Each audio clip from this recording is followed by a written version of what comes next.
कितनी भी परेशानी आ जाए सब कुछ बर्दाश्त कर लेना, लेकिन आबरू को लुटने न देना। सबसे कीमती सरमाया तुम्हारी आबरू है, तुम्हारी इज्जत है। मेरे अल्लाह ने तुम्हें काबे से बुलंद किया है, काबे की इज्जत से ज्यादा तुम्हारी इज्जत कर दी है। मेरी बहन, तेरे कदमों में मेरे अल्लाह ने जन्नत समेट कर रख दी है। मेरे नबी ने फरमाया अल जन्नतो तहता क़दामिल उम्महात, जन्नत तुम्हारे माओ के कदमों के नीचे है, तुम्हारे कदमों में जन्नत सिमट आई है।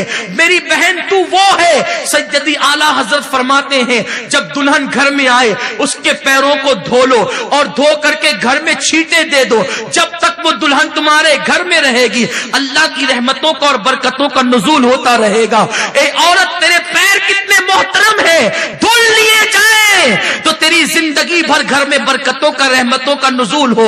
औरत, तूने अपने मकाम को नहीं समझा, तूने अपने मर्तबे को नहीं समझा।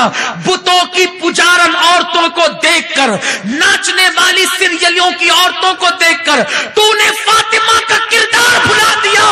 अरे तू फातिमा की कनीज है, जिसके कदमों में जन्नत हो वो किसी की आबरू पर, किसी की दौलत पर अपनी आबरू का सौदा कर ले।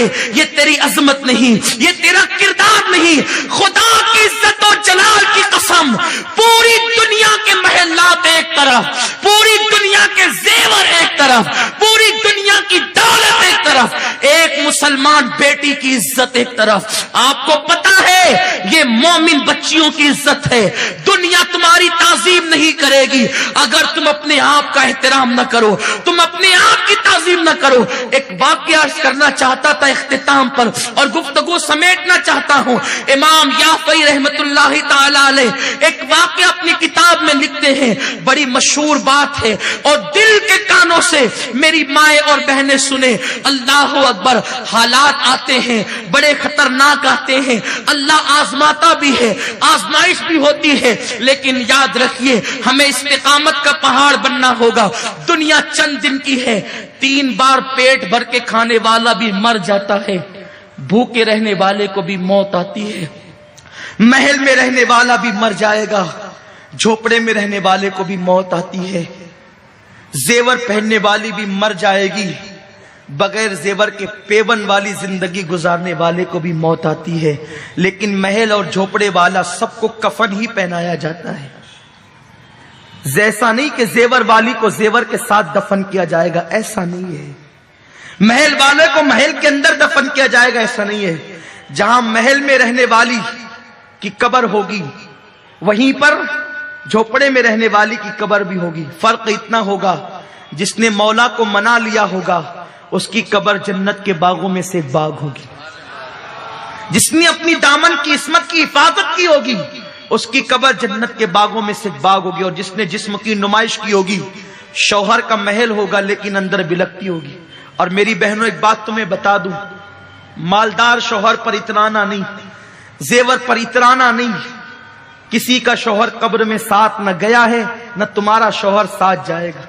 हिंदुस्तान में एक जोड़े को जानता हूं, लेकिन एक की मिसाल देता हूं जिसने मोहब्बत का हक अदा करने की कोशिश की है। बहुत मशहूर मियां बीवी है, शौहर ने हक अदा किया, मोहब्बत का कोशिश की। वो शौहर है, उसका नाम शाहजहां है। लेकिन आपको पता है शाहजहां ने महल बनाना शुरू किया मुमताज के लिए।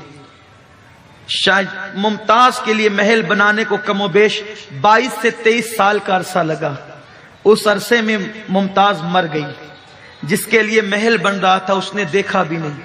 लेकिन हैरत होती है, जो बीवी के लिए ताजमहल बनाए इतना बड़ा, उस जमाने में जब ताजमहल बनाने की बात इंजीनियर से की थी शाहजहां ने, और उसने एकदम इखलास के साथ अपनी बीवी के लिए बनाने का इरादा किया था, तो इंजीनियर से कहा था कि कितना बजट होगा।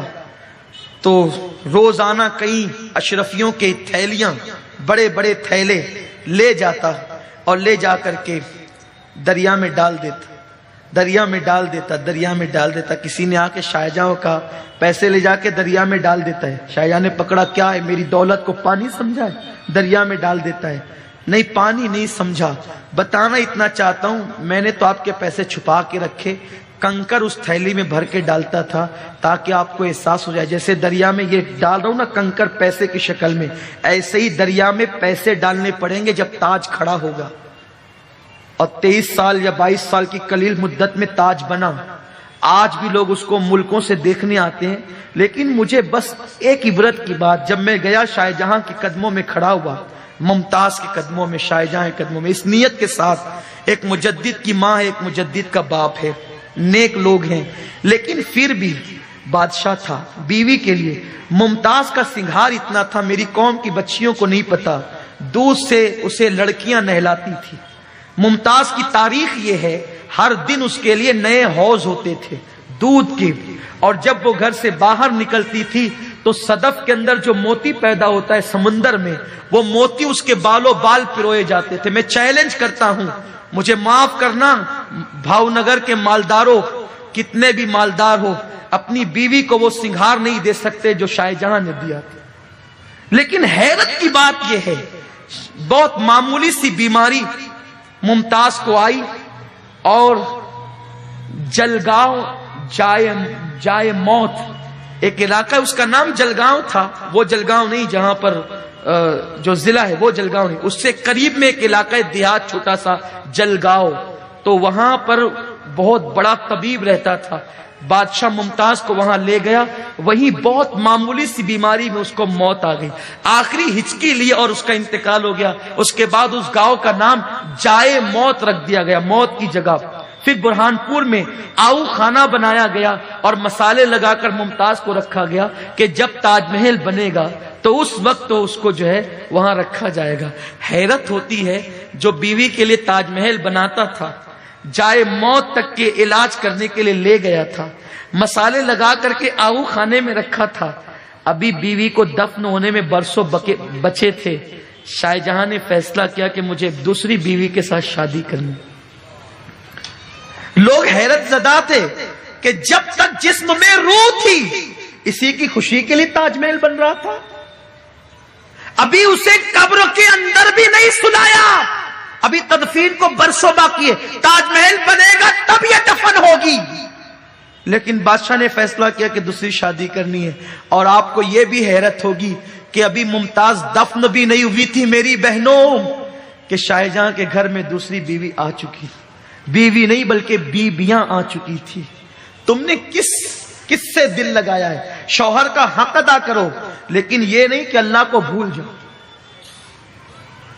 महलों में रहो तो कब्र को भूल जाओ, ये नहीं होना चाहिए।